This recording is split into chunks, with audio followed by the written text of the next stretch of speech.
السلام عليكم ورحمة الله وبركاته.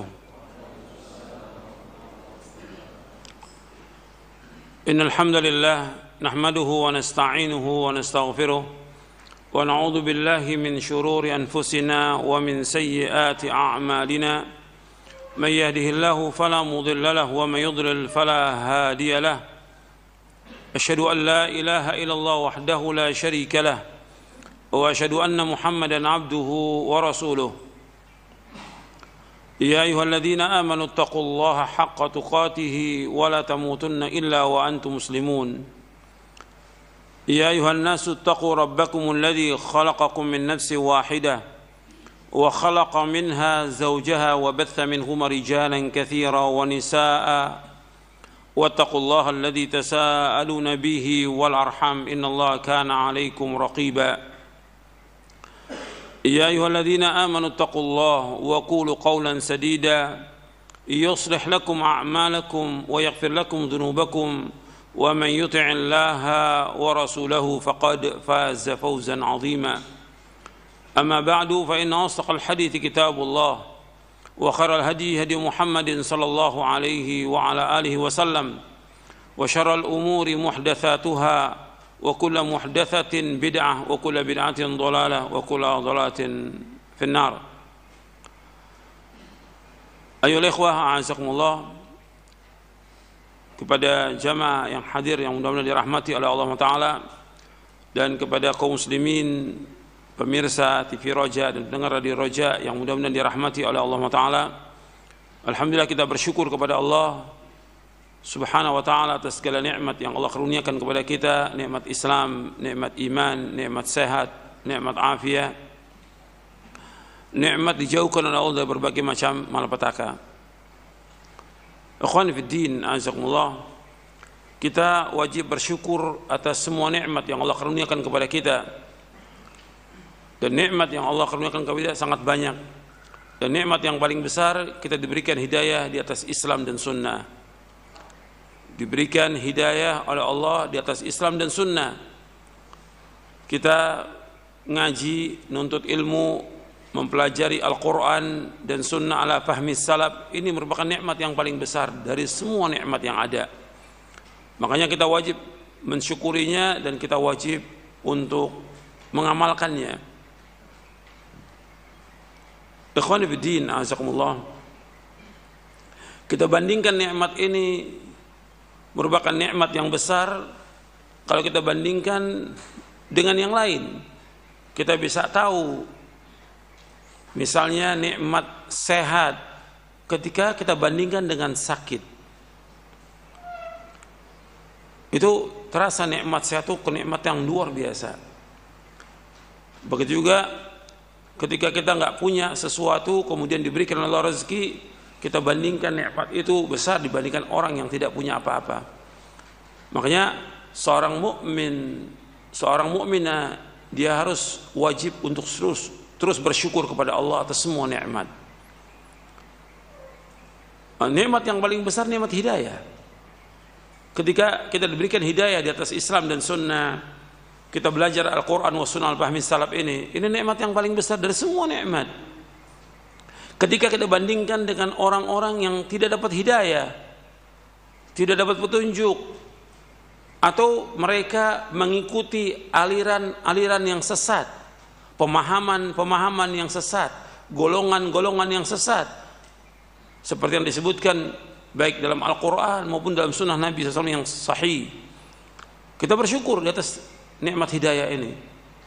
Ada orang-orang yang tetap di atas kesesatannya sampai wafat dalam keadaan sesat, mengikuti pemahaman yang sesat. Makanya kita wajib bersyukur atas nikmat ini. Nikmat kita belajar Quran wa sunnah ala fahmi salaf. Makanya kita pegang teguh, kita yakini, kita pahami, kita amalkan. Ilmu yang kita pelajari ini ilmu yang benar, karena jelas dalilnya dari Quran dan sunnah. Yang kita pelajari wahyu, Quran wa sunnah ala fahmi salaf. Kita pegang erat-erat ini, sebagaimana diperintahkan oleh Rasulullah sallallahu alaihi wasallam untuk berpegang erat-erat dengan Quran wa sunnah. Kemudian kita pahami dengan pemahaman yang benar, pemahaman salafus saleh. kemudian kita meyakininya, kemudian kita mengamalkannya, kemudian kita berusaha untuk mendakwakan kepada keluarga kita. Makanya ini harus terus kita belajar, nggak boleh berhenti. Membaca nggak boleh berhenti, baca Al-Quran dan Sunnah terus nggak boleh berhenti kita. Dan terus mohon kepada Allah hidayah agar kita tetapkan di atas hidayah. Karena yang sesat sudah banyak, yang menyimpang sudah banyak. Ini penting untuk kita pahami yang berkaitan dengan masalah ini. Ketika muncul pemahaman-pemahaman yang sesat atau tokoh-tokoh ahlul bid'ah yang berbicara yang telah menyimpang dari Quran Sunnah, maka kita berlindung kepada Allah, jangan kita ini seperti mereka. Mereka udah sesat. Kita bersyukur diberikan hidayah. Tinggal kita berusaha bagaimana bertambah hidayah di atas Islam dan Sunnah ini. Jangan keluar dari hidayah. Semangat kita dalam kita belajar, semangat dalam kita nuntut ilmu, semangat dalam kita membaca Quran, semangat dalam kita mempelajari hadis Nabi SAW, semangat dalam mempelajari Sunnah, semangat sholat berjamaah, semangat dalam melakukan semua kebaikan. Dan itu merupakan pintu-pintu hidayah. Ketika kita malas, nggak mau, itu mulai itu sedikit demi sedikit kita menyimpang dari jalan yang benar. Kalau sudah tahu ini wajib, jalankan. Kalau sudah tahu ini haram, tinggalkan. Kalau sudah tahu bahwa ini tauhid, kita laksanakan. Kalau tahu itu syirik, tinggalkan. Kalau sudah tahu ini sunnah, jalankan. Kalau tahu itu bid'ah, tinggalkan. Begitu Islam.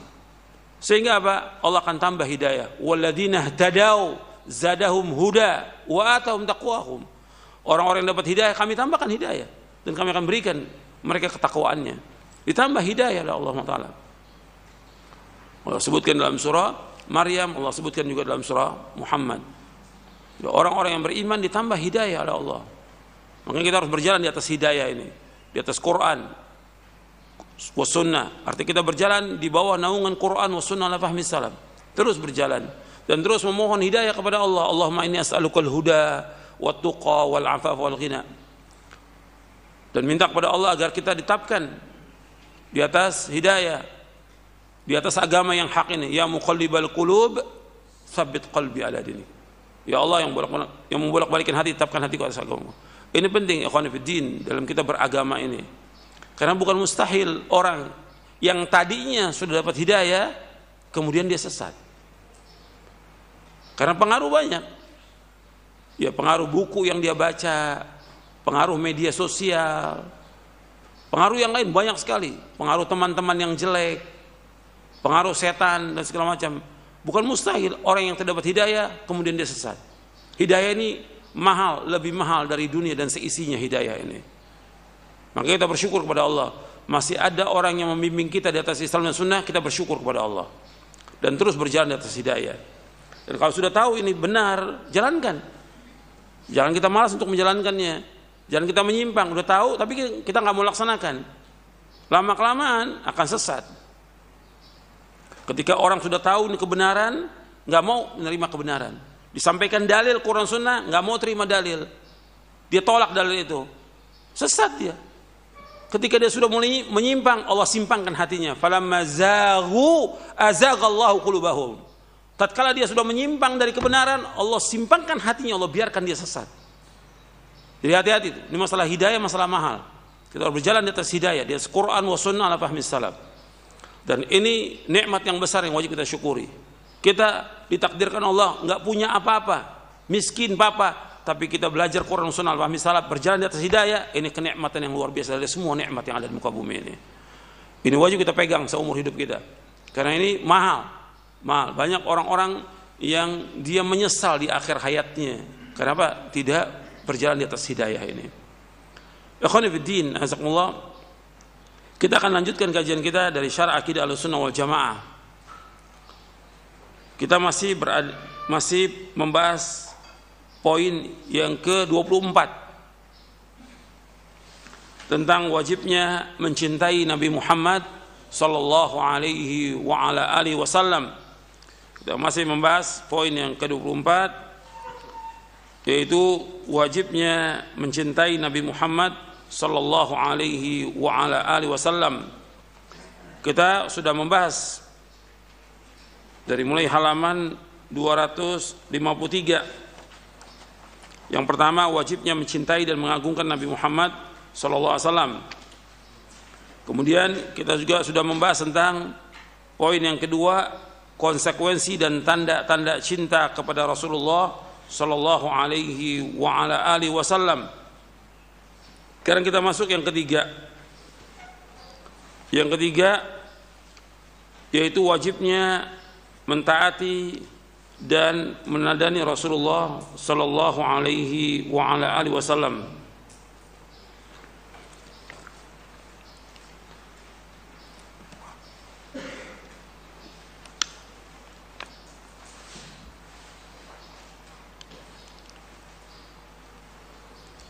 Kita wajib mentaati, untuk melihat di halaman 260.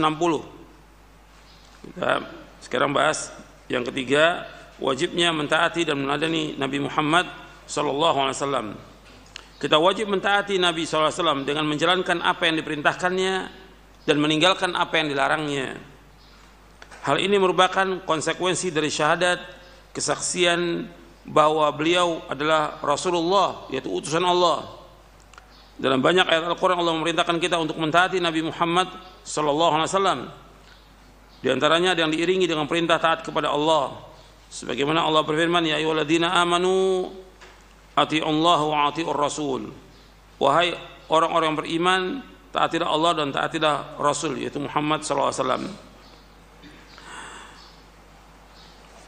Kemudian juga Allah berfirman dalam surah An-Nisa ayat 80, "Man yuti'ir rasula faqad ata Allah wa man tawalla fama arsalnaka 'alaihim hafidha." Barang siapa yang mentaati Rasul, maka sungguhnya dia telah mentaati Allah. Dan barang siapa berpaling dari ketaatan, maka ketahuilah kami tidak mengutusmu Muhammad untuk menjadi pemelihara mereka. Di sini Allah menyebutkan barang siapa yang taat kepada Rasul sallallahu alaihi wasallam, maka berarti dia taat kepada Allah. Berarti wajib taat kepada Nabi Muhammad SAW, dan ini mutlak ketaatannya. Wajib untuk mentaati beliau sallallahu alaihi wasallam. Dengan taat kepada Rasulullah berarti kita taat kepada Allah Subhanahu wa taala. Dan dengan taat kepada Rasulullah, Allah akan memberikan rahmat kepada kita.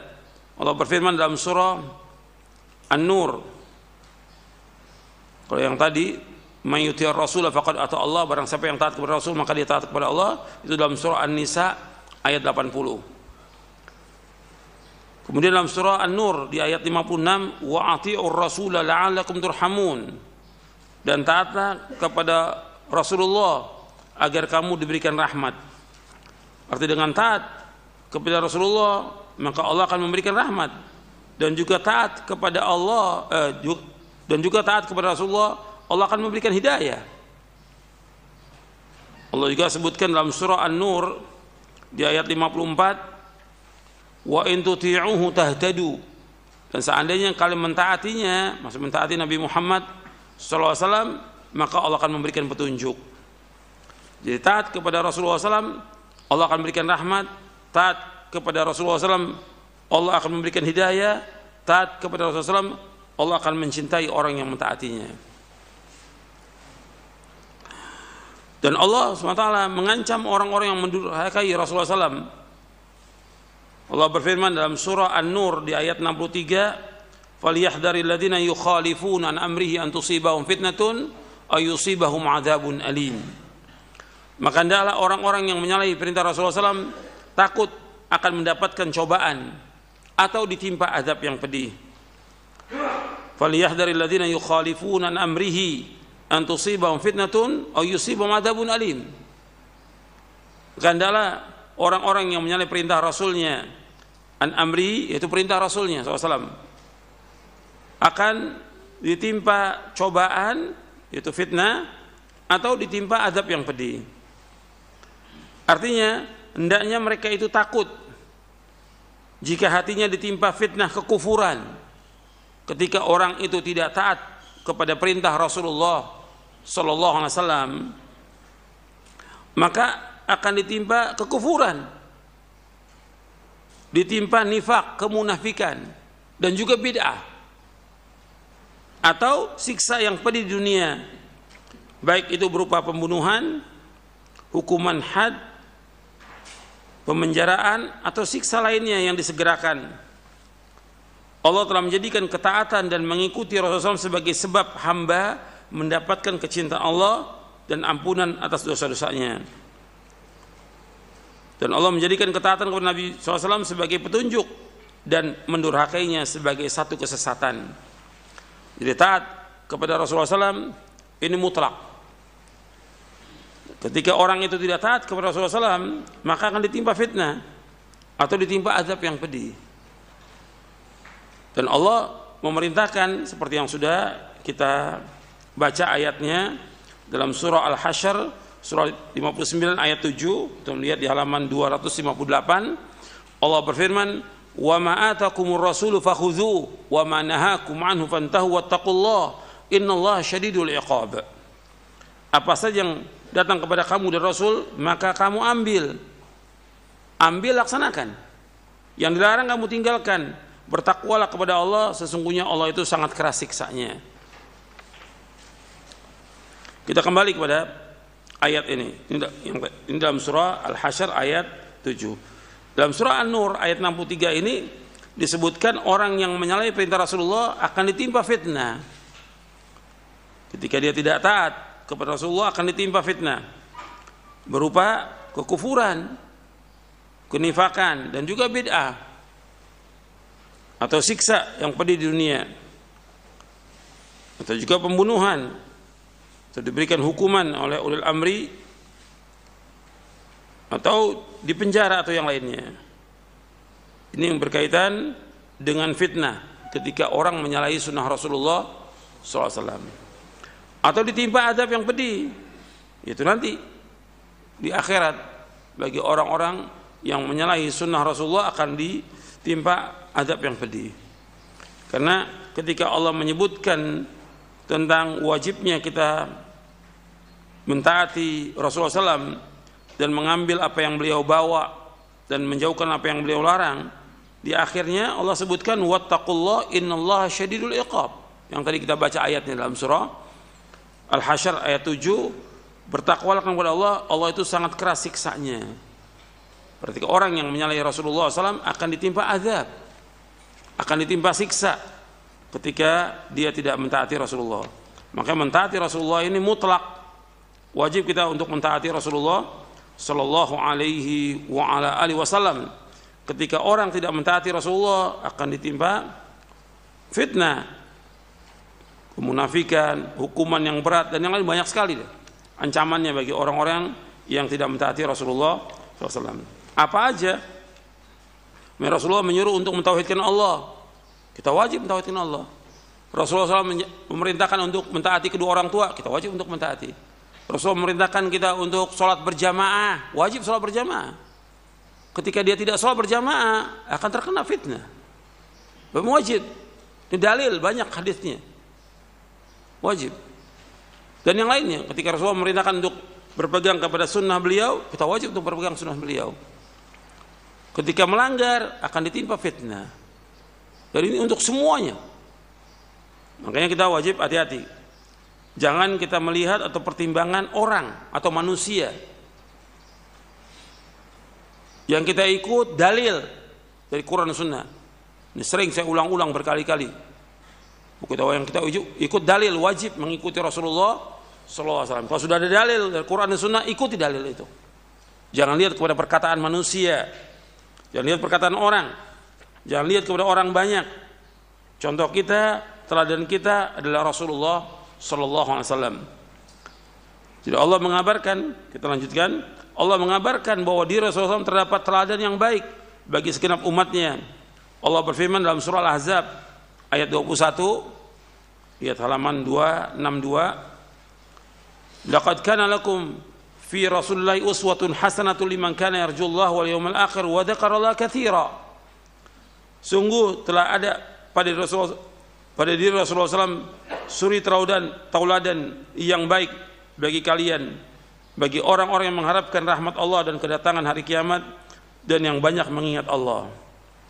Di teladan kita contoh kita, ikutan kita Rasulullah SAW. Bukannya ustadz, bukannya kiai, bukannya ulama, tapi Rasulullah SAW. Teladan kita, contoh kita Rasulullah SAW. Bagi orang-orang yang mengharapkan Allah, bertemu dengan Allah, mengharapkan hari akhir, dan juga dia banyak mengingat Allah SWT. Al-Hafidh Ibnu Katsir rahimahullah berkata, ayat yang mulia ini adalah pokok yang agung tentang meneladani Rasulullah SAW dalam berbagai perkataan, perbuatan, dan perilakunya. Untuk itulah Allah Tabaraka wa Ta'ala memerintahkan manusia untuk meneladani sifat sabar, keteguhan, kepahlawanan, perjuangan, dan kesabaran Nabi dalam menanti pertolongan dari Rabb-Nya ketika perang Ahzab. Karena ayat ini terdapat dalam surah Al-Ahzab, surah 33 ayat 21.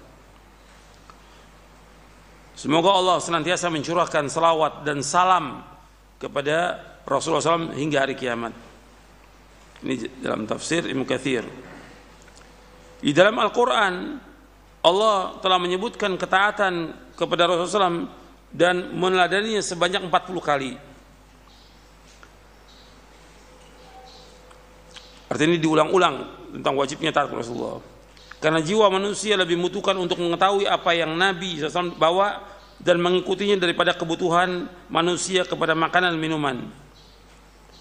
Jika seseorang tidak mendapatkan makan minum, ia hanya berakibat mati di dunia.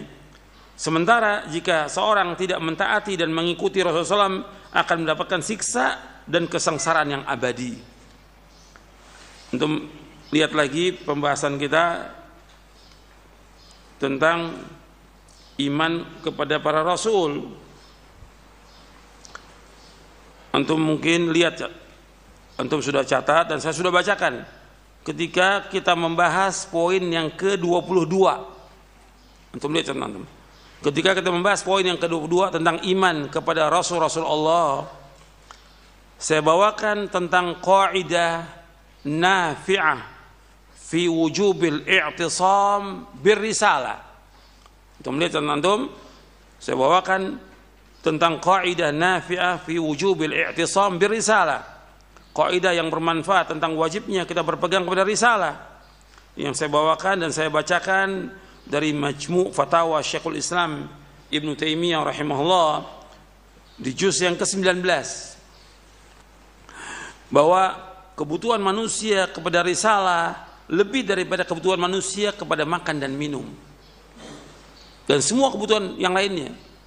Karena orang butuh kepada hidayah, orang butuh kepada dijelaskannya bagaimana beribadah kepada Allah, bagaimana mentaati Allah, bagaimana mentaati Rasulullah SAW. Orang butuh bagaimana kita melaksanakan perintah Allah, menjauhkan larangannya. Ini harus dijelaskan oleh Rasulullah SAW. Makanya setiap umat masih ada Rasul, karena hidayah dibutuhkan oleh manusia lebih daripada kebutuhan makan dan minum. Ketika orang tidak makan dan tidak minum, dia mati. Tapi ketika orang tidak tahu hidayah, bagaimana mentauhidkan Allah, menjauhkan syirik, bagaimana dia menetapkan nama-nama dan sifat-sifat Allah, dia tidak tahu, maka dia akan sengsara seumur hidupnya. Sesat di dunia, belum lagi nanti diazab oleh Allah di kubur dan nanti di akhirat. Dia butuh hidayah. Hidayah bagaimana mengetahuinya? Ya dengan petunjuk Rasulullah SAW. Jadi manusia ini butuh kepada diutusnya para rasul agar memberikan penjelasan, bimbingan, agar manusia tahu bagaimana beribadah kepada Allah. Karena manusia diciptakan oleh Allah untuk ibadah kepada Allah. Wa ma khalaqtul jinna wal insa illa liya'budun. Tidak aku ciptakan jin dan manusia untuk beribadah kepadaku. Beribadah kepada Allah artinya mentauhidkan Allah. Kita harus tahu bagaimana Rasulullah SAW menjelaskan, Al-Quran menjelaskan dan Rasul menjelaskan tentang tauhid rububiyah, uluhiyah, asma wa sifat, dan juga semuanya dalam kehidupan ini. Bagaimana kita beragama, bagaimana kita meniti jalan hidup ini agar kita selamat dunia dan akhirat. Jadi ketika orang dia tidak mentaati Rasulullah SAW, tidak mengikuti Rasulullah SAW, maka dia akan mendapatkan siksa dan kesengsaraan yang abadi. Maka Nabi SAW memerintahkan agar kita mengikuti beliau dalam melakukan berbagai macam ibadah, dan hendaknya ibadah itu dilakukan sesuai dengan cara yang beliau contohkan sallallahu alaihi wasallam. Beliau Rasulullah SAW bersabda, "Shallu kama ra'aitumuni usalli." Salatlah kalian sebagaimana kalian melihat aku salat. Hadis ini sahih diriwayatkan Imam Bukhari. Arti kita untuk salat sudah ada contoh dari Nabi SAW. Bagaimana cara salat Nabi dari mulai takbir sampai salam. Nabi sudah contohkan, dan sahabat melihat bagaimana cara salat Nabi dari mulai takbir sampai salam. Jelas itu. Makanya ditulis oleh para ulama tentang sifat salat Nabi SAW. Dan Syekh Al-Albani rahimahullah telah menulis tentang sifat salat Nabi. Begitu juga beliau tulis juga dalil-dalilnya dengan lengkap dalam aslu sifat salat Nabi, pokok sifat salat Nabi, 3 jilid. Jadi tentang cara salat sudah jelas. Sebagaimana juga beliau SAW mencontohkan cara wudu juga jelas. Tapi kalau kita lihat manusia ini tidak mengikuti contoh Nabi. Sebagian dalam wudunya, contoh wudunya aja, itu masih banyak yang salah. Sampai dia sudah tua nggak tahu cara wudu. Bukan hanya orang awam, termasuk ustadznya, kiainya nggak tahu wudunya. Wudu ngusap kepala masih begini. Mana ada dalilnya? Antum lihat, perhatikan. Apakah dia ustadz, dia kiai, dia ulama? Coba antum lihat deh. Kalau antum ke pondok-pondok itu, antum lihat bagaimana cara wudunya si kiai itu. Masih kalau wudu kepala begini. Mana ada? Nggak ada dalilnya sama sekali. Yang ada ini dibasahkan dari depan kepala sampai ke tengkuk, dikembalikan lagi ke depan, diusap telinga 1 kali. Itu yang ada dalilnya. Ini banyak yang salah dalam wudu aja. Bayangkan tuh, dari mulai dia kecil sampai dia tua seperti itu. Bagaimana muridnya? Itu baru masalah wudu, belum sholat. Bagaimana takbirnya, bagaimana bacaan sholatnya, bagaimana ruku, bagaimana sujud, dan yang lainnya. Dia harus tahu, belajar. Dan itu nggak lama, sebentar untuk belajar tentang cara sholat Nabi SAW. Kita wajib menilai Rasulullah bukan melihat kepada ustadz atau kiai. Yang kita ikut Rasulullah dengan apa? Dengan baca hadis-hadisnya, lengkap sudah.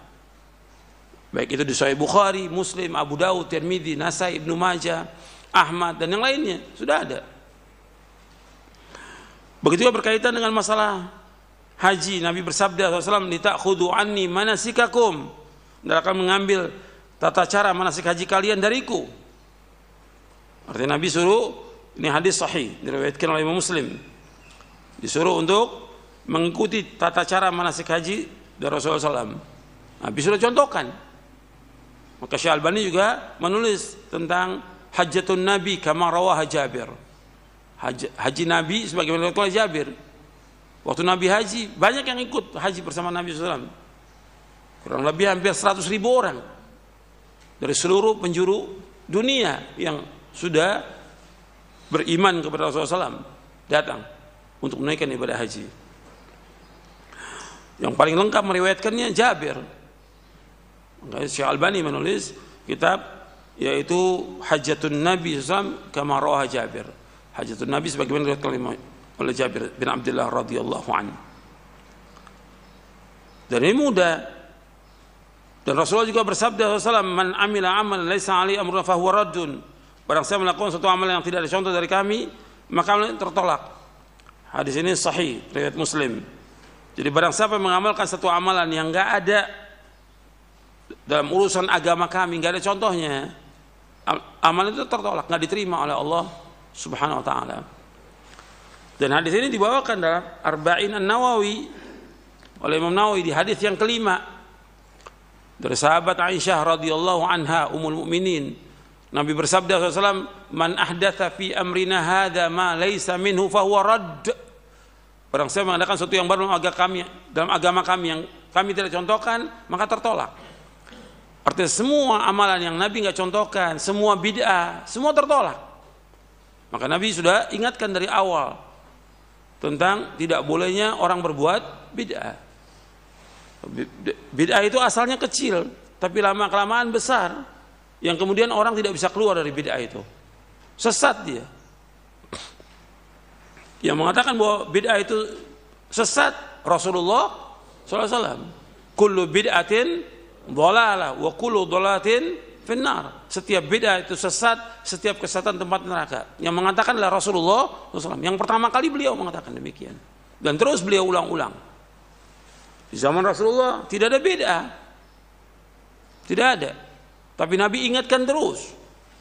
Karena Nabi SAW mengetahui dari Allah bahwa umatnya akan berpecah belah menjadi 73 golongan, 72 masuk neraka, 1 yang masuk surga. Dan mereka semuanya berbuat bid'ah. 72 golongan ini.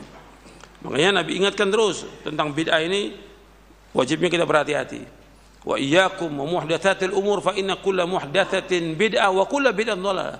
Jauhkan dari kalian dari setiap perkara-perkara yang baru, karena setiap yang baru adalah bid'ah dan setiap bid'ah adalah sesat. Jadi kita wajib hati-hati. Enggak boleh menganggap ringan masalah bid'ah, enggak boleh.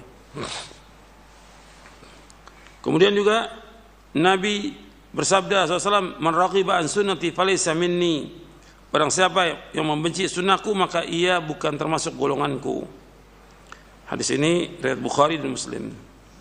Dan masih banyak dalil yang lain menunjukkan perintah mengikuti Nabi SAW dan larangan menyelisihinya. Ikhwan fillah, azakumullah. Kita pembahasan sampai sini. Ada yang perlu saya jelaskan di sini. Ini Nabi menyebutkan tentang masalah sholat. Nabi menyebutkan tentang manasik haji. Kalau masalah sholat Nabi jelaskan, masalah manasik haji Nabi jelaskan, masalah puasa Nabi jelaskan, masalah nggak mungkin Nabi nggak jelaskan tentang masalah akidah, tidak mungkin. Nggak mungkin Nabi nggak jelaskan tentang masalah tauhid, tidak mungkin. Makanya ini masalah yang penting nih harus kita perhatikan. Kalau sudah datang dalil dari Quran dan Sunnah yang berkaitan tentang wajib kita taslim, kita taslim. Yang nggak dibicarakan oleh para sahabat radhiyallahu anhum, kita diam. Jangan bertanya. Saya ambil contoh. Nabi SAW tidak pernah ditanya oleh sahabat. Nggak pernah ada seorang sahabat bertanya ketika Nabi menjelaskan kepada sahabat tentang Allah istiwa di atas arsy. Ketika Nabi bertanya kepada seorang budak, Aina Allah, di mana Allah? Ini udah kita bahas di poin-poin sebelumnya. Allah itu di mana?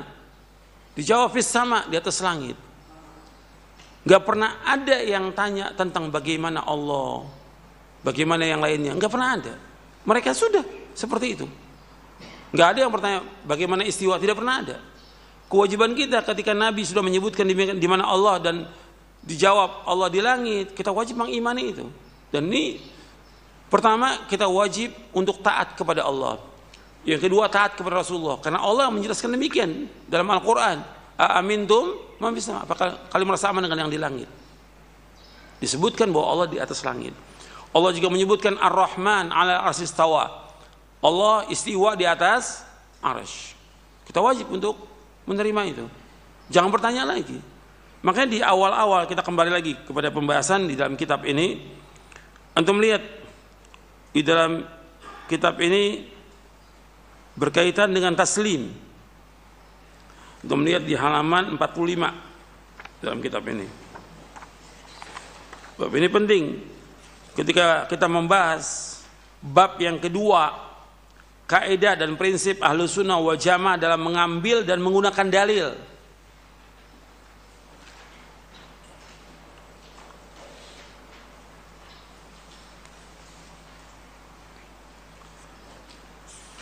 Sudah ketemu bab yang kedua di halaman 47. Halaman 47.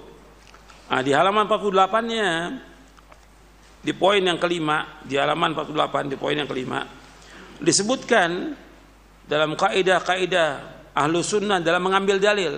Ini prinsip ini penting. Ketika orang mengatakan di Ahlus Sunnah wal Jamaah, maka harus ada kaidahnya dalam dia beragama. Qaidah dalam dia belajar, qaidah dalam dia menuntut ilmu. Ini qaidah ini yang disepakati oleh para ulama. Yang kelima dalam qaidah ini yaitu berserah diri, taslim, patuh dan taat hanya kepada Allah dan Rasulnya secara lahir dan batin. Tidak menolak sesuatu dari Al-Quran dan Sunnah yang sahih.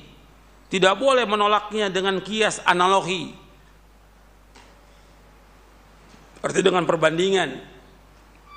Nggak boleh menolak Quran dan Sunnah dengan perasaan. Nggak boleh menolak Al-Quran dan Sunnah dengan kasyf, iluminasi, atau penyingkapan tabir rahasia, sesuatu yang gaib. Tidak boleh menolak Quran dan Sunnah dengan ucapan seorang syekh.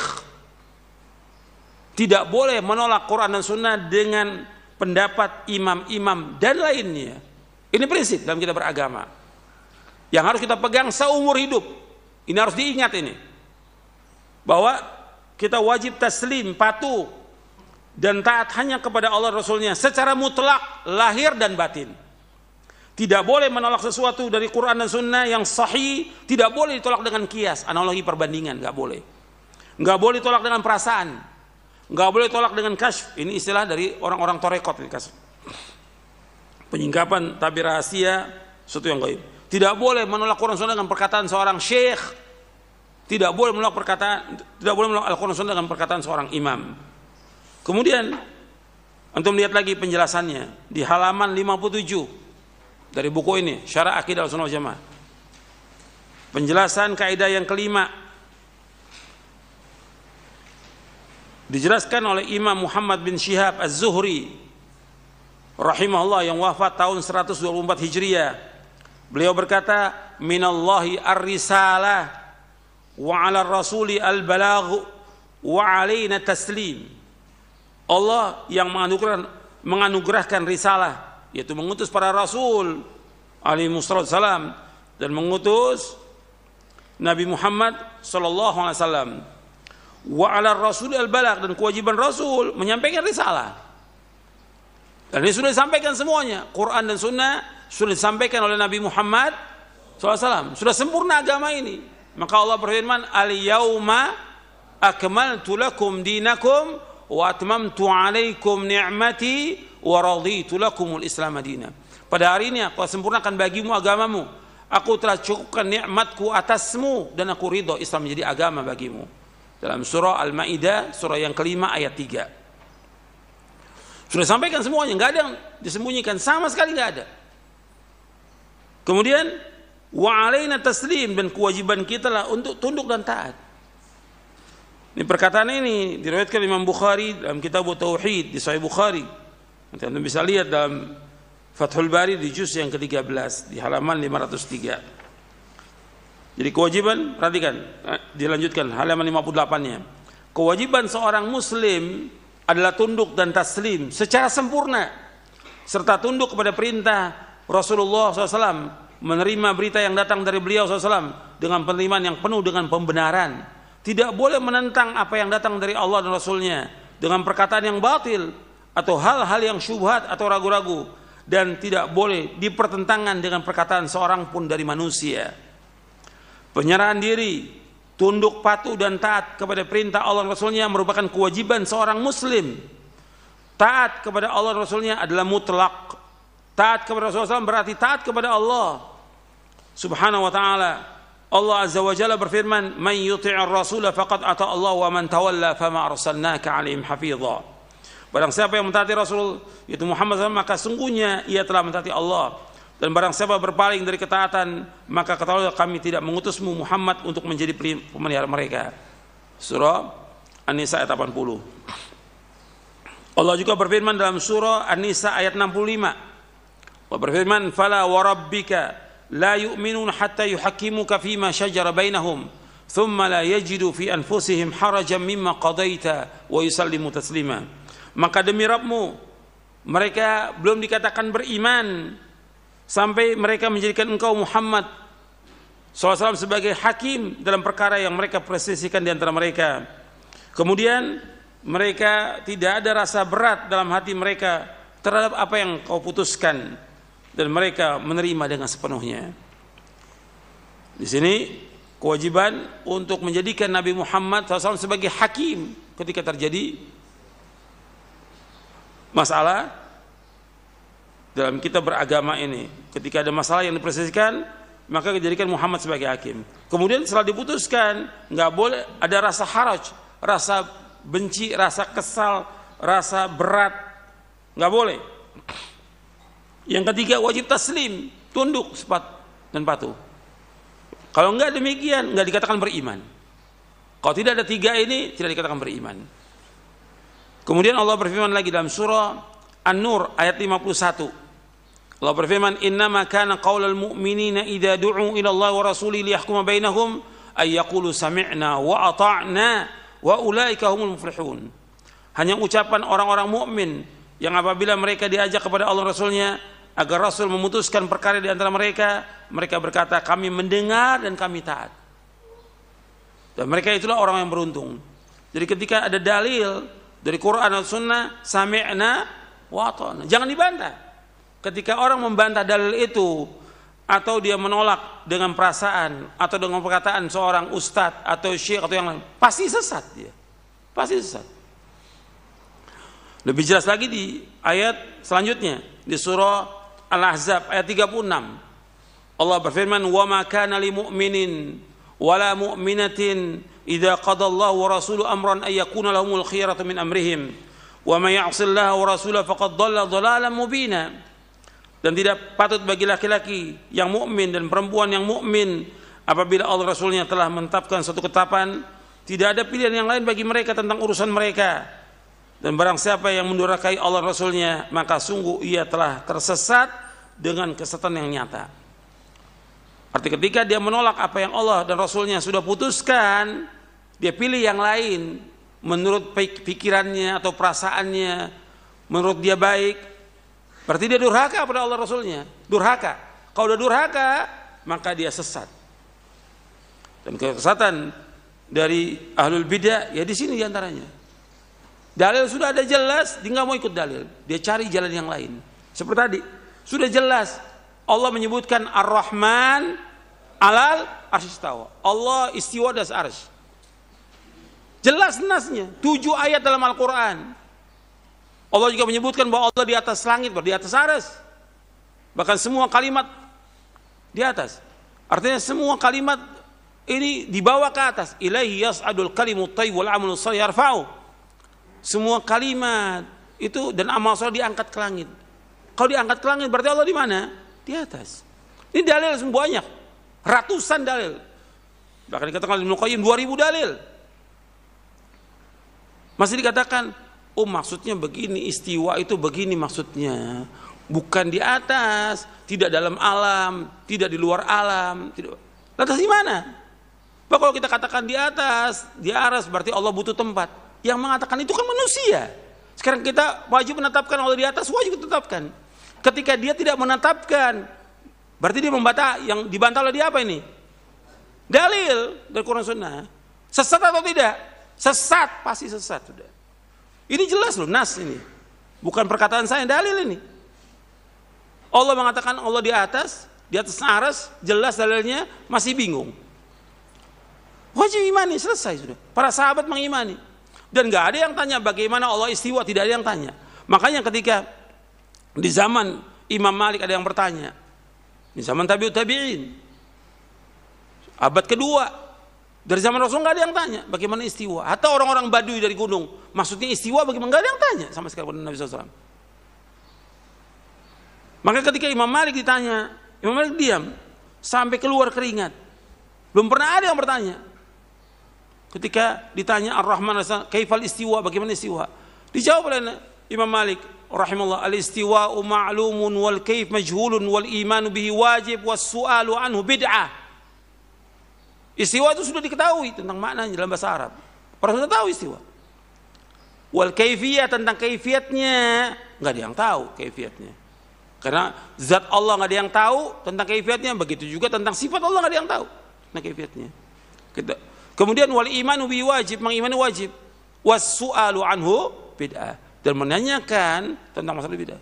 Nanti sama semua. Seperti Allah Nabi SAW dalam hadis yang sahih. Riwayat Imam Bukhari, Muslim dan yang lainnya.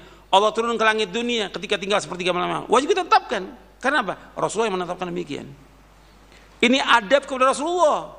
Wajib untuk taat kepada beliau. Rasulullah menyebutkan demikian. Sudah, berarti Allah turun ke langit dunia. Allah tetap di atas arsy, Allah juga turun ke langit dunia. Kita wajib menetapkan demikian. Kemudian jangan ditanya, bagaimana turunnya? Enggak boleh. Atau kita mengatakan, oh yang dimaksud turun rahmatnya. Dari mana keterangan itu? Ini kan dari ra'yu semuanya. Bukan dari dalil. Makanya saya sebutkan di sini. Kita kembali kepada penjelasan sini. Seorang hamba akan selamat dari siksa Allah apabila ia mentauhidkan Allah dengan ikhlas dan ittiba kepada Rasulullah SAW. Tidak boleh, artinya dia ikhlas semata karena Allah dan mengikuti contoh Rasulullah. Tidak boleh mengambil kepada selain beliau SAW sebagai penulis hukum, dan tidak boleh redha kepada hukum selain hukum beliau. Apapun yang Allah Rasulnya putuskan tidak boleh tolak dengan pendapat seorang guru, pendapat imam, qiyas dan lainnya. Sesungguhnya seorang muslim tidak akan selamat di dunia dan di akhirat sebelum ia berserah diri dengan mutlak kepada Allah dan Rasulnya SAW dan menyerahkan apa yang belum jelas baginya kepada orang yang mengetahuinya. Hal tersebut artinya berserah diri kepada nas-nas Al-Quran dan nas-nas As-Sunnah, tidak menentangnya dengan pentakwilan yang rusak. Ini banyak pentakwilan yang rusak yang sekarang ini mentakwil tentang istiwa, tentang yang lainnya ditakwil dengan syubhat dan keraguan dan pendapat orang. Ini pasti sesat. Makanya ikhwan fillah, azakumullah, ini masalah iman penting, jangan dibantah. Ketika orang itu membantah, sesat. Dalil dibantah, Quran dan Sunnah dibantah, sesat. Meskipun hebat retorikanya dia, berdebatnya, sesat. Justru ini yang dibenci oleh Rasulullah SAW. Dan sebab sesat itu karena apa? Diberikan dia kemampuan berdebat. Nah, sekarang ada tokoh-tokoh bidah ngajak berdebat. Tentang apa? Tentang akidah, tauhid. Yang sudah jelas, hatta orang Baduy aja taslim, terima. Dia mau debat tentang Allah di atas arsy itu. Bagaimana dia mau debat dalil Quran dan Sunnah? Sesat, pasti sesat sudah. Antum lihat dalilnya. Bahwa orang yang membantah itu sesat, dalilnya ada di sini. Antum lihat di halaman 63. Dari Abu Umamah Al-Bahili radhiyallahu anhu, ia berkata, Rasulullah SAW bersabda, "Ma dhalla qaumun ba'da hudan kanu alaihi illa utul jadal." Tidaklah satu kaum itu sesat setelah mendapatkan hidayah kecuali apabila di kalangan mereka diberi kebiasaan berdebat, kepandaian berdebat. Jadi orang pandai berdebat bukan berarti dapat hidayah, enggak. Justru dia tadinya dapat hidayah, kemudian sesat dengan kehebatan dia berdebat. Ya. Artinya udah jelas dalil, dia debat. Kemudian Rasul membacakan ayat dalam surah Az-Zukhruf ayat 58, "Ma darabuhu laka illa jadala bal hum qaumun khasimun." Mereka tidak memberikan perumpamaan itu kepadamu melainkan dengan maksud membantah saja. Sebenarnya mereka adalah kaum yang suka bertengkar, suka membantah. Ini hadis sahih. Diriwayatkan, hadis ini hasan, diriwayatkan Imam Tirmidzi, Ibnu Majah, Ahmad, Tabrani dalam Mu'jamul Kabir dan Al-Hakim. Kemudian Aisyah radhiyallahu anha berkata, Rasulullah SAW bersabda, "Inna abghadar rijali ilallahi al-aladul khasimu." Sesungguhnya orang yang paling dibenci oleh Allah adalah orang yang paling keras membantahnya. Hadis sahih riwayat Bukhari, Muslim, Tirmidzi, Nasai dan Ahmad. Jadi orang yang paling dibenci oleh Allah, orang yang paling keras membantah. Dalil Quran dan Sunnah dibantah. Ini orang yang paling dibenci oleh siapa? Oleh Allah SWT. Tidak diragukan lagi bahwa orang yang tidak taslim kepada Rasulullah SAW maka telah berkurang tauhidnya.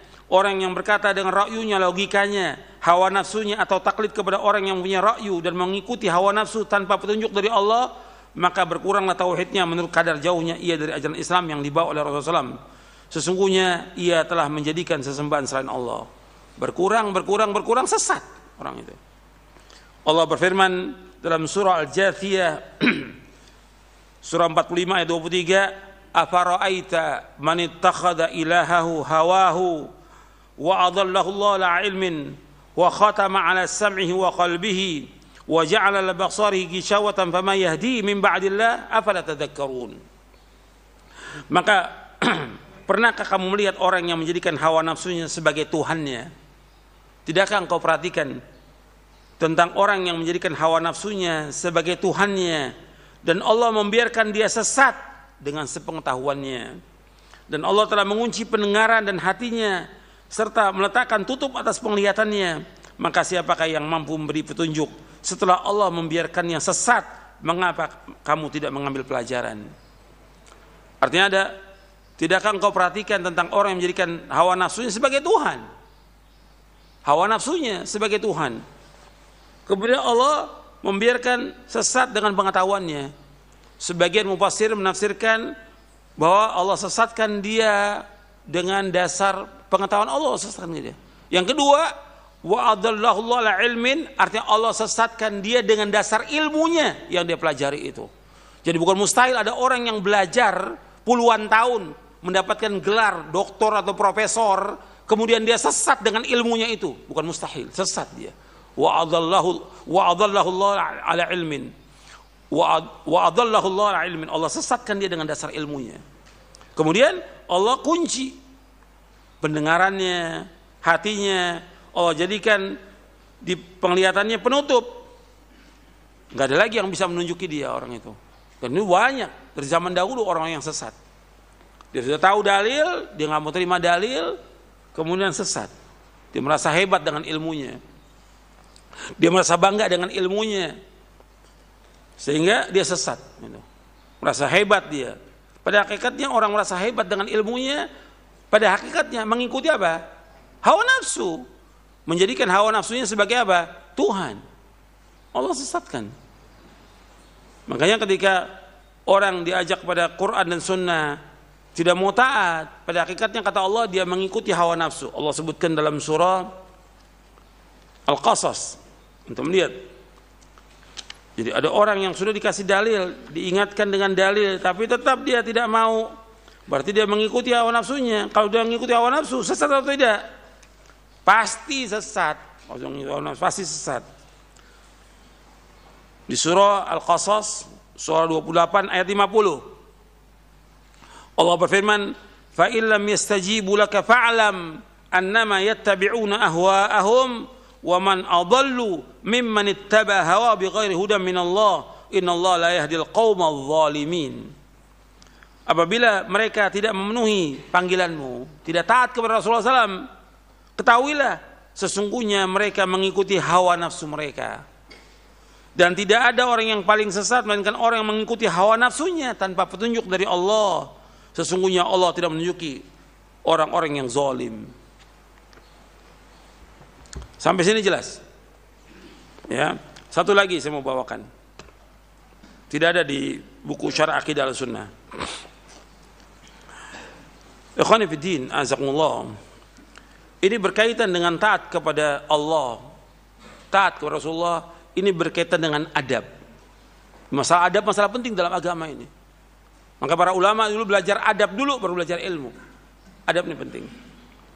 Al-Imam Ibnu Qayyim rahimahullah dalam kitabnya Madarijus Salikin, beliau menjelaskan di juz yang kedua, beliau menyebutkan tentang masalah adab.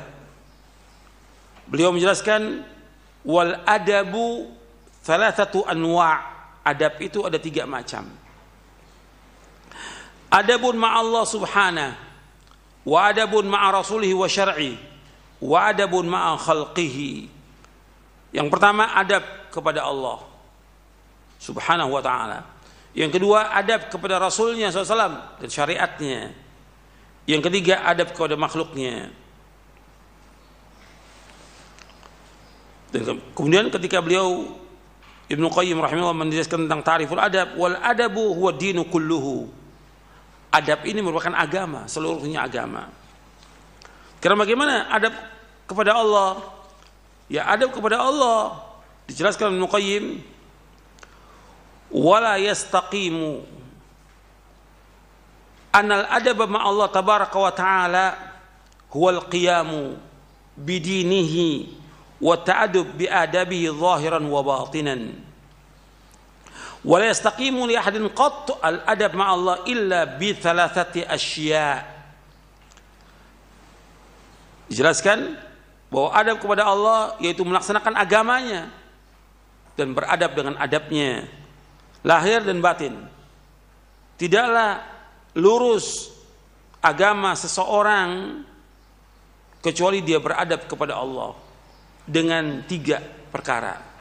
Yang pertama, ma'rifatuhu bi asma'ihi wa sifatihi. Yang kedua, wa ma'rifatuhu bi dinihi wa syar'ihi. Yang ketiga, wa ma yuhibbu wa ma yakrah. Artinya tidaklah lurus agama seorang kecuali dia beradab kepada Allah dengan 3 perkara. Yang pertama yaitu dia mengenal Allah dengan nama-nama dan sifat-sifatnya. Yang kedua, dia mengenal Allah dengan agamanya dan syariatnya. Yang ketiga, dia mengenal apa-apa yang dicintai oleh Allah dan apa yang dibenci oleh Allah. Jadi yang pertama, dia mengenal Allah dengan nama-nama dan sifatnya. Yang kedua, dia mengenal Allah dengan agamanya dan syariatnya. Yang ketiga, yaitu dia melaksanakan apa yang dicintai Allah dan menjauhkan apa yang dibenci. Jadi apa yang dicintai dan dibenci. Ini adab kepada Allah. Kita wajib melaksanakan adab ini. Seperti berkaitan dengan nama Allah. Sudah kita bahas tentang kaidah-kaidah dalam nama-nama dan sifat Allah. Kita wajib menetapkan semua nama dan sifat-sifat Allah. Enggak boleh kita tolak. Enggak boleh kita bantah. Enggak boleh kita mengingkari nama dan sifat Allah. Tidak boleh kita mentakwil, tidak boleh kita menyerupakan Allah dengan makhluknya, tidak boleh kita menanyakan tentang bagaimana sifat Allah. Itu ada di dalam kitab ini, dalam Syarah Aqidah Ahlussunnah wal Jamaah di halaman 162, 163 dan seterusnya.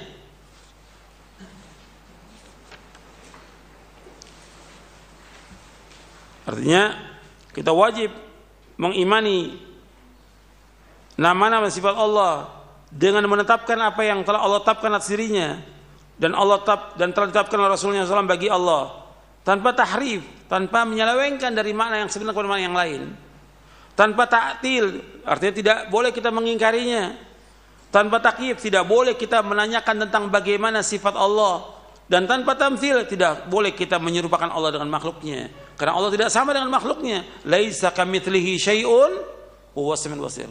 Allah enggak sama dengan makhluknya. Allah enggak sama dengan sesuatu apapun juga, dan Allah Maha mendengar dan Allah Maha melihat.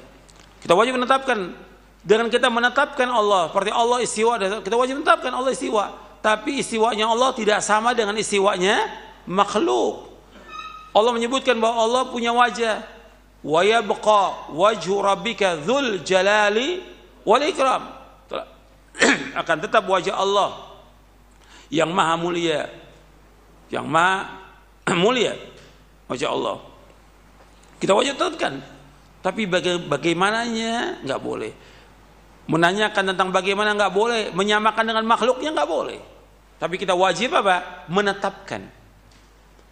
Ini adab kepada Allah Subhanahu wa ta'ala.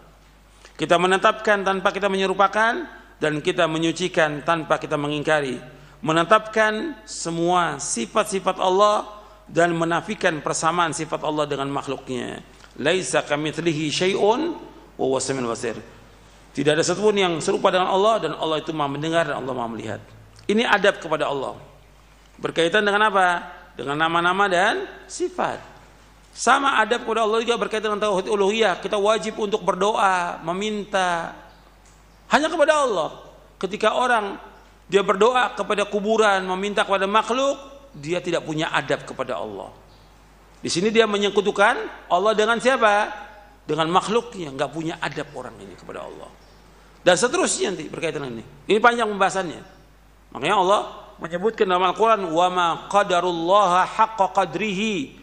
Dalam surah Az-Zumar ayat 67, mereka tidak memuliakan Allah sebagaimana yang sebenarnya memuliakan Allah. Ini dijelaskan oleh Ibnu Qayyim dalam kitabnya Ad-Da' wa Dawa. Orang-orang yang mengingkari nama-nama sifat Allah, orang-orang yang mereka mentakwil sifat Allah, nggak punya adab kepada Allah. Mereka ini nggak menghargai Allah sama sekali. Begitu juga yang kedua yang berkaitan dengan adab kepada Allah, kita mengenal agamanya, syariatnya, kita wajib belajar. Begitu juga yang ketiga, wajib kita belajar, kita mengetahui apa yang Allah cintai, apa yang Allah benci. Yang Allah cintai kita laksanakan, yang Allah benci kita tinggalkan. Itu yang pertama, berkaitan adab kepada siapa? Allah. Yang kedua, adab kepada Rasulullah SAW. Kata Ibnu Qayyim rahimahullah, wa amal adabu ma'ar rasuli fal Qur'anu mamlu'un bihi farasul adabi ma'ahu kamalu taslimi lahu wal inqiyadu li amrihi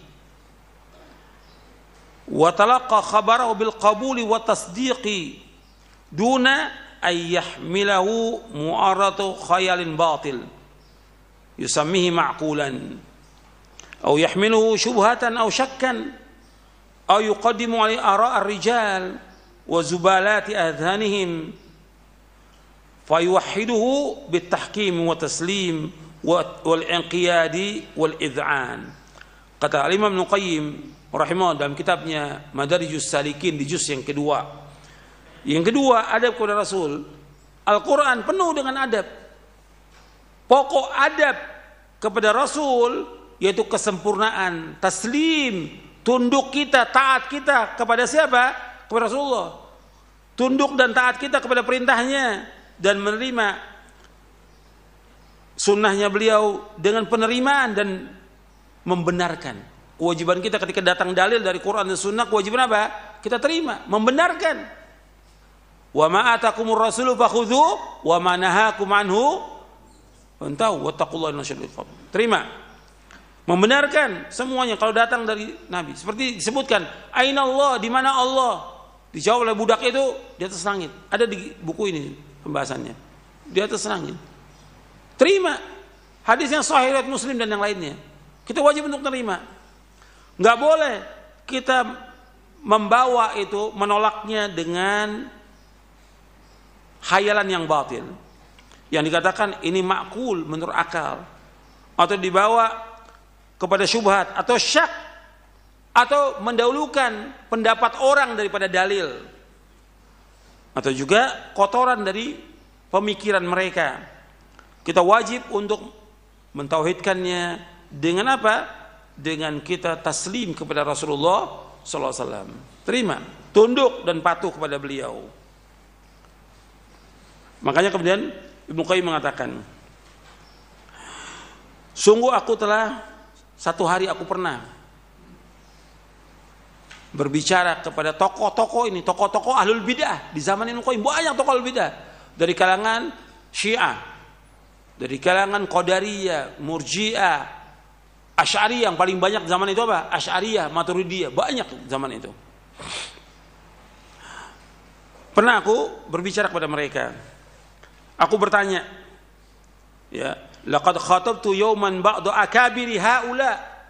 Pada satu hari aku pernah berbicara dengan tokoh-tokohnya dari ahlul bidah ini. Sa'altuka billah, aku tanya kalian dengan nama Allah. Lau qudira anna Rasulullah hayyun baina adhurina, kalau seandainya Rasulullah ini sekarang masih hidup, wa qad wajahna bi kalamihi wa bi khitabihi, akanna fardan alaina an nattabi'ahu min ghairi an na'rida ala ra'yi ghairi wa kalami wa madhhabi am la nattabi'u hatta na'rida ma sami'nahu minhu ala ara'i nas wa aqulihim. Kata Al-Imam Ibnu Qayyim, aku bertanya dengan nama Allah pada kalian. Kalau seandainya ditakdirkan Rasulullah hidup di antara kita, kemudian beliau menyampaikan sabda beliau kepada kita semuanya, bersabda depan kita semuanya ini, apakah wajib bagi kita mengikutinya tanpa kita menimbang-nimbang dengan perkataan orang atau perkataan tokoh atau madhab? Atau kita tidak mengikutinya sampai kita mendengar perkataan manusia dan juga pendapat manusia. Kata mereka, bal kanal fardul mubadara ilal imtithal min ghairi iltifat ila siwahu. Bahkan wajib kita langsung terima. Kalau seandainya Nabi masih hidup sekarang berbicara tentang masalah tauhid atau masalah yang lainnya, apakah kita wajib terima atau kita tolak dengan perkataan orang lain? Kita timbang-timbang dulu. Kata mereka, wajib kita terima. Langsung, segera kita terima. Kemudian kata Ibnu Qayyim lagi, famalladzi nasakha hadzal fard? Apa yang memansuhkan, yang menghapus ini perintah ini? Nabi masih hidup atau Nabi sudah meninggal, wajib gak kita taat kepada Rasulullah? Wajib taat. Saya ulangi lagi. Nabi masih hidup SAW di zaman para sahabat, atau Nabi sudah meninggal, wajib gak kita taat kepada Rasulullah? Wajib taat. Sekarang apa yang membedakannya? Kalau di zaman Rasulullah para sahabat wajib untuk mentaatinya, begitu kan sekarang wajib untuk taat. Apakah beliau itu masih hidup atau sudah meninggal dunia, kewajiban kita untuk taat jelas nasihat Al-Quran dan Sunnah, wajib untuk taat pada beliau. Wa bi ayyi syai'in nusikh? Dengan apa dihapus ini perintah ini? Kalian masih menolak, saya pikir-pikir dulu. Menurut pendapatnya Syekh ini begini, kau sudah dalil, kewajiban apa? Ikut dalil. Enggak kata Syekh, enggak kata ulama, enggak kata fulan, enggak. Ikuti dalil. Ini penjelasan Ibnu Qayyim rahimahullah. Maka orang itu meletakkan fa wada isbahu ala fi. Diletakkan dia jarinya di mulutnya, bingung dia. Wa baqiya bahitan mutahayran. Dia bingung dah. Ini tentang orang-orang yang sudah ada dalil masih menolak dengan apa? Dengan ra'yu, dengan hawa nafsu, dengan pendapat syekhnya atau imamnya. Kemudian yang ketiga, adab kepada makhluknya. Yang pertama adab kepada Allah, yang kedua adab kepada siapa? Rasulullah SAW. Yang ketiga adab kepada makhluk. Adab kepada makhluk yang pertama kali kepada siapa? Kepada kedua orang tua, wajib untuk taat. Kemudian kepada orang-orang yang berbuat baik kepada kita, kita berbuat baik kepada guru, berbuat baik kepada istri, kepada anak, kepada tetangga, kepada manusia. Kita harus bergaul dengan mereka dengan akhlak yang mulia. Bab Nabi bersabda, wa khaliqin nasa bi khuluqin hasan. Berakhlak kepada manusia dengan akhlak yang mulia. Kita harus bisa bergaul dengan manusia dan harus bisa memahami manusia. Berakhlak dengan akhlak yang mulia. Kata Imam Ibnu Qayyim yang terakhir, kata beliau begini, wa adabul mar'i unwanu sa'adatihi wa falahihi wa qillatu adabi unwanu syaqawati wa bawarihi famastujliba khairud dunya wal akhirah bimithli adab wala sujliba hirmanuha bimithli qillatil adab. Adabnya seseorang merupakan tanda kebahagiaannya dan kesuksesannya, tanda bahagia dan suksesnya dia. Sedangkan qillatul adab, dia qalil adab, kurang ajarnya dia, merupakan tanda apa? Syaqawah, celakanya dia, wabawari, dan binasanya dia. Dan tidaklah diperoleh kebaikan dunia akhirat seperti adab, dan tidaklah terhalang seseorang dari kebaikannya seperti qalil adab. Kalau orang sudah qalil adab, kurang ajar, maka nggak ada kebaikan, udah terhalang dari kebaikan. Ini penjelasan Ibnu Qayyim dalam Madarijus Salikin di juz yang kedua. Wallahu a'lam wa sallallahu Muhammadin sallallahu alaihi wasallam. Mudah-mudahan bermanfaat. Wa akhiru da'wana alhamdulillahirabbil alamin. Barakallahu fikum wa jazakallahu khairan. Terima kasih pada Ustadz yang telah menyampaikan bimbingan yang bermanfaat untuk kita semuanya. Semoga Allah mudahkan kita untuk memahami dan mengamalkan ilmu ini dalam kehidupan kita sehari-hari. Berikut kami bacakan terlebih dahulu dari pesan singkat yang telah masuk. Dari Abdullah di Jakarta yang bertanya, Ustadz, bolehkah kita membantah seseorang yang sudah ma'ruf kesesatannya dan perkataannya dengan menghadirkan penjelasan dari asatidah kita di medsos, di media-media yang kita miliki, supaya orang-orang yang berteman dengan kita atau mengikuti kita mengetahui kesesatan orang ini dan mengetahui pula kebenaran yang hakiki di dunia medsos. Silahkan Ustaz, fadhol.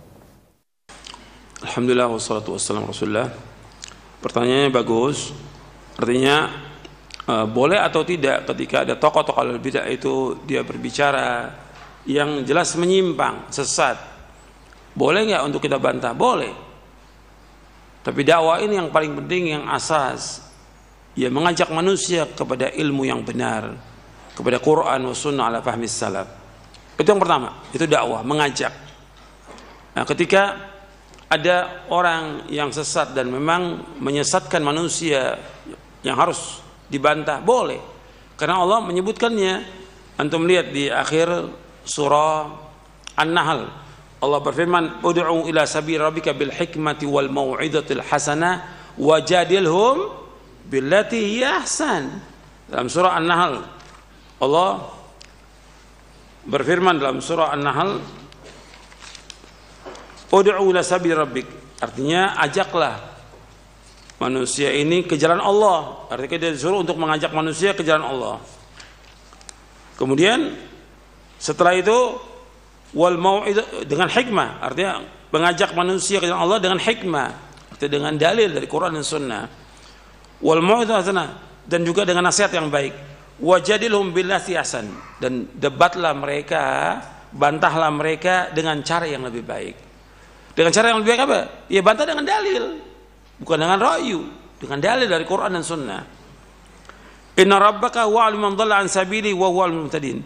Dan sungguhnya Rabb kamu mengetahui siapa yang sesat dari jalannya, dan Allah mengetahui siapa yang mendapatkan petunjuk. Artinya Allah tahu orang-orang yang sesat dan orang buat petunjuk. Kewajiban kita hanya menyampaikan, menjelaskan aja. Kalau mereka mau terima, alhamdulillah. Nggak terima, kita nggak rugi. Masih banyak jutaan manusia yang mau mengikuti dakwah ini. Jangan habiskan waktu kita buat membantah orang, jangan. Perhatikan itu. Jangan habiskan waktu kita untuk membantah orang. Bantah boleh. Bagi siapa? Bagi yang ahli, bagi yang berilmu. Kalau yang nggak berilmu jangan membantah. Antum nggak punya ilmu apa? Belajar, kewajiban antum belajar. Tapi bagi yang berilmu, tahu ada orang yang sesat dan ini dia diumumkan, artinya di tempat yang besar atau di media sosial, boleh dibantah. Bahkan wajib untuk membantah supaya orang lain tidak sesat. Mendudukkan permasalahannya. Karena apa? Dia membawakan ayat, dipalingkan ayat itu dengan ra'yunya, dengan pendapat yang sesat. Nah, wajib kita luruskan. Kalau seandainya sudah kita sampaikan beberapa kali dan sudah cukup menurut kita, cukup, udah biarkan. Tinggal kita terus mengajak, masih jutaan orang yang mau ikut dakwah ini, masih jutaan orang. Ada 1-2 orang nggak mau ikut dakwah kita, nggak ada masalah, nggak ada masalah. Nabi aja SAW yang sudah masya Allah dakwahnya udah paling baik itu, akhlaknya paling mulia, tapi tetap nggak ada yang menolak dakwah Nabi? Ada. Yang mengingkari dakwah Nabi ada. Bahkan berusaha meracuni Nabi ada. Yang jadi munafik juga ada. Jadi tetap harus dakwah ini jalankan, sabar. Jangan habis waktu kita buat membantah, jangan. Sampaikan ilmu kepada umat ini dengan benar, dengan dalil. Adapun orang awam, kewajibannya dia belajar. Perhatikan tuh. Bukan ikut-ikut bantah, bukan. Jangan ikut juga di medsos, jangan. Orang awam belajar, itu ingat tuh. Kalau sudah belajar, amalkan. Itu nasihatnya para sahabat seperti itu dan para tabi'in. Makanya dikatakan oleh Abdullah bin Mas'ud radhiyallahu an, ta'allamu fa idza alimtum fa'malu. Belajar kalian, belajar. Kalau sudah belajar, amalkan. Sudah, soal perdebatan urusannya para dai, para ustadz yang berilmu, bukan urusan kita. Urusan kita belajar dan mengamalkannya. Jelas? Silakan yang lain tanya. Nah, Ustaz, barakallahu fikum, jazakallahu khairan. Terima kasih atas nasihat yang bermanfaat yang telah disampaikan. Dan berikut ini kami memberikan kesempatan bagi Anda yang ingin bertanya langsung via telepon, silakan. Halo. Assalamualaikum. Waalaikumsalam warahmatullahi wabarakatuh. Dengan Bapak siapa ini, di mana? Dari Pak Yadi di Tenggamus. Silakan Pak Yadi, pertanyaannya. Begini, ini Pak Ustadz, ya masalah akidah Ahlussunnah wal Jamaah. Wal Jamaah. Jadi beberapa setahun ini saya pernah dengar salah satu ormas di Indonesia ini mengatakan bahwa yang masuk kategori Ahlussunnah wal Jamaah itu akidahnya Asy'ariyah, Maturidiyah, dan Zuriyah. Zuriyah apa Zuriyah itu saya kurang ini. Nah ini maksud saya gini Pak Ustadz ya. Pertanyaan gini. Di sini juga kan untuk kita sebagai ya sedikit banyak saya udah mendengar dari TV-TV Sunnah, terutama Roja, untuk menjelaskan ke masyarakat di sekitar saya di sini kan semuanya ngaku Ahlussunnah wal Jamaah semua. Walaupun mereka itu tarekot tarekot. Iya Pak, pertanyaannya langsung saja. Jadi secara bahasa atau definisinya supaya mudah dimengerti sama masyarakat awam, itu definisi dari Ahlussunnah wal Jamaah itu supaya bisa diterima dengan gamblang itu apa itu Pak Ustadz? Supaya kita juga bisa dapat ngejelasin gitu, supaya semuanya, karena semuanya ngaku Ahlussunnah Jamaah gitu, itu sedang. Iya baik Bapak, terima kasih. Terima kasih nih ya. Iya. Yo, assalamualaikum. Waalaikumsalam warahmatullahi wabarakatuh. Fadhal Ustaz. Iya. Tentang definisi Ahlussunnah wal Jamaah, lihat di buku ini Syarah Akidah Ahlussunnah wal Jamaah halaman 36 dan seterusnya. Yang tanya itu lihat bukunya. Yang tanya tadi lihat bukunya. Halaman 36. Definisi Ahlussunnah wal Jamaah. Jadi Ahlussunnah wal Jamaah mereka yang menempuh seperti apa yang telah ditempuh oleh Rasulullah SAW dan para sahabatnya. Disebut Ahlussunnah karena kuatnya mereka berpegang dan berittiba, mengikuti sunnah Nabi SAW dan para sahabatnya. As-sunnah menurut bahasa adalah jalan, cara, apakah jalan itu baik atau buruk. Sedangkan menurut ulama akidah, as-sunnah adalah petunjuk yang telah dilakukan Rasulullah SAW dan para sahabatnya, baik tentang ilmu, i'tiqad, keyakinan, perkataan maupun perbuatan. Dan ini adalah sunnah yang wajib diikuti. Orang mengikutinya akan dipuji dan orang menyalahinya akan dicela. Jadi Ahlussunnah wal Jamaah, Ahlussunnah orang yang mengikuti sunnah, wal Jamaah mengikuti para sahabat. Ini yang dikatakan Ahlussunnah wal Jamaah. Jadi Ahlussunnah wal Jamaah itu yang mengikuti siapa? Yang mengikuti Rasulullah SAW dan para sahabatnya. Ahlussunnah wal Jamaah. Jadi Ahlussunnah wal Jamaah, untuk melihat di halaman 38. Ahlussunnah wal Jamaah adalah orang yang mempunyai sifat dan karakter mengikuti sunnah Nabi SAW dan menjauhi perkara-perkara yang baru dan bid'ah dalam agama. Itu Ahlussunnah wal Jamaah. Arti yang diikut oleh mereka itu Rasulullah SAW. Berarti ikut apa? Ikut dalil. Dan mereka mengikuti para sahabat. Karena para sahabat adalah mereka orang-orang yang dipuji oleh Rasulullah SAW. Khairun nasi qarni, sebaik-baik manusia pada masaku ini. Sebaik-baik manusia pada masaku tentang apanya? Bukan tentang wajahnya, bukan tentang hartanya, tapi yang terbaik tentang ilmunya, tentang pemahamannya, tentang akidahnya, tentang manhajnya, tentang ibadahnya, tentang akhlaknya. Mereka yang terbaik para sahabat. Tentang dakwahnya kita sudah mengikuti. Itu dikatakan Ahlussunnah. Kemudian disebutkan lagi bahwa Ahlussunnah ini orang yang belajar Quran dan Sunnah, belajar hadis. Makanya kata Imam Syafi'i, antum lihat di halaman 41, orang yang belajar hadis, mempelajari hadis Nabi. Kata Imam Syafi'i rahimahullah, kata beliau, apabila aku melihat seorang ahli hadis, seolah-olah aku melihat seorang sahabat Nabi SAW. Mudah-mudahan Allah memberikan ganjaran terbaik pada mereka. Mereka telah menjaga pokok-pokok agama untuk kita dan wajib atas kita berterima kasih atas usaha mereka. kata Imam Syafi'i. Kemudian disebutkan lagi oleh Ibnu Hazm rahimahullah, Ahlus Sunnah yang kami sebutkan adalah ahlul haq, sedangkan selain mereka adalah ahlul bid'ah.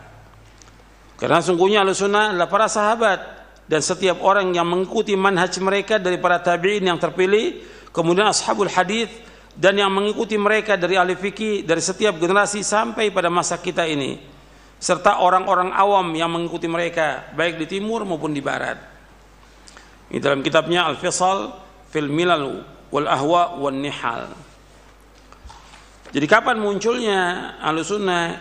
Ya sejak zaman timbulnya firqah-firqah yang sesat.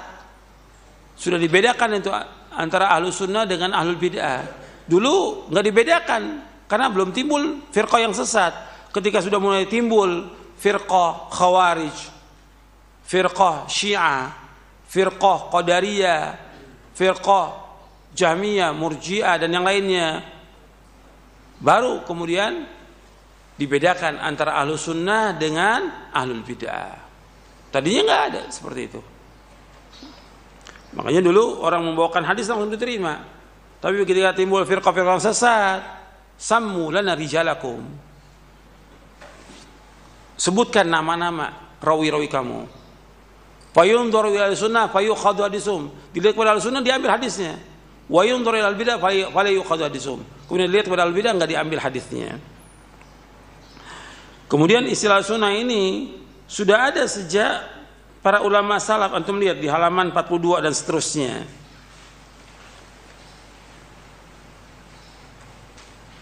Jadi dikabarkan ketika meninggal seorang ahli sunnah seolah hilang dari tubuhku.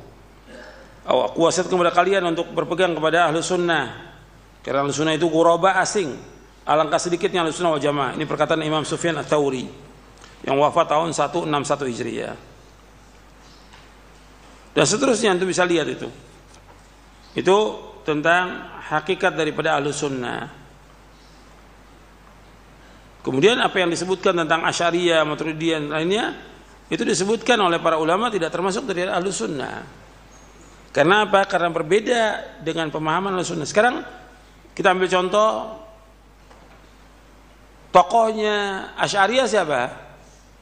Imam Abul Hasan Al-Asy'ari. Imam Abul Hasan Al-Asy'ari nulis beberapa kitab yang tadinya beliau ini adalah mengikuti pemahaman Mu'tazilah. Saya sudah sampaikan di sini bahwa Imam Abul Hasan Al-Asy'ari rahimahullah, beliau masih kecil, orang tuanya sudah meninggal, yatim. Kemudian ibunya menikah lagi dengan Abu Ali Al-Jubai, tokoh Mu'tazilah. Kemudian belajarlah dengan Abu Ali Al-Jubai, mengikuti Mu'tazilah kurang lebih 40 tahun. Kemudian setelah itu, karena dia sebagai imam, sebagai tokoh, dia tinggalkan tuh. Selama 40 tahun ditinggalkan, saya meninggalkan ajaran Mu'tazilah ini. Mu'tazilah sesat. Sebutkan para ulama sesat.